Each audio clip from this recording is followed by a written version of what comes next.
এই ভিডিওটা আমার ঈদের ৩ দিন পরে করা। এই তো আমার রেগুলার বাজার সদাই করা শুরু হয়ে গেছে। তো আপডেট দিতে আমার একটু দেরি হয়ে গেছে, যেহেতু বেড়ানো এটা সেটা নিয়ে সবাই আমরা একটু বিজি ছিলাম।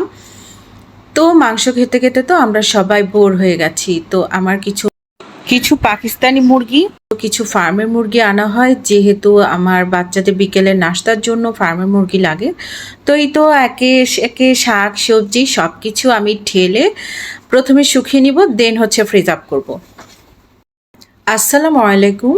এই মুহূর্তে আপনারা আমার ভিডিওটি কোথা থেকে দেখছেন কমেন্ট করে জানিয়ে দিবেন।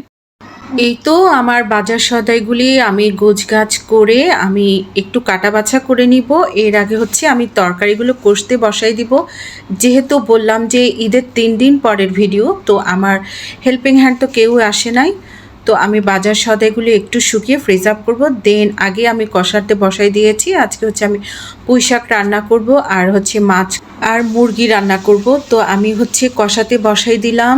এই তো আমি যাতে তেলের ছিটাটা না আসে এই জন্য কষানোর মধ্যে তেলের সাথে প্রথমে একটু পানি দিয়ে দিই। আর এই তো হলুদ, মরিচ, আদা, রসুন, পুঁই শাকের মশলা যা দিচ্ছি দিয়ে দিলাম। আর মাংসের মধ্যে তো দারচিনি, এলাচ, তেজপাতা অ্যাড করতে হয়, সবই দিয়ে দিলাম। তো আমি পুঁই শাকটা হচ্ছে চিংড়ি মাছ দিয়ে রান্না করব। কষানো হলে আমি মাংসটা ছেড়ে দিচ্ছি। আর পাশের চুলোয় আমি চিংড়ি মাছ দিয়ে দিলাম, দেন হচ্ছে আমি শাক দিয়ে দিলাম। শাকটা দেওয়ার পর কিন্তু আমি সাথে সাথে ঢাকনা দিব। শাক ঢাকনা দিয়ে ফুল আঁচে রান্না করলে শাকের কালার এই যে ভালো থাকে, দেখেন। তো শাক বসাই দিয়ে আমি এই যে তেল কাজটা হয়ে গেছে আমার সব জার, এগুলি আমি একটু গরম পানি আর লিকুইড সোপ দিয়ে মুছে পরিষ্কার করে নিচ্ছি। যেহেতু ঈদের দিন অনেক তেল কাজটা বের হয়েছে, মাংসের ছিটা লেগেছে, তো আমি এভাবে ক্লিন করে নিলাম। তারপর আমি মাংসটা দেখলাম যে মাংসটা কষানো হয়েছে কিনা। তো এই যে পাশের চুলোয় দেখেন আমার শাকের কি সুন্দর কালার হয়েছে। আমি শাকে কিন্তু একটু ধনেপাতা ইউজ করি, খেতে মজাই হয়। তো আর মাংসে আমি একটা জিরার ফাঁকি দিলাম। দেন আমার রান্না কমপ্লিট হলে আমি একটা লিকুইড স্প্রে করলাম আমার কিচেনের ওয়ালে, চুলোয়।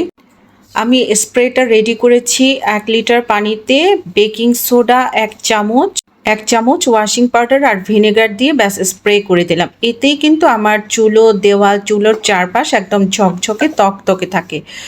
তো এইভাবে আমি একসাথে কিন্তু আমার সব কাজ কমপ্লিট করে ফেলি রান্না করতে করতে।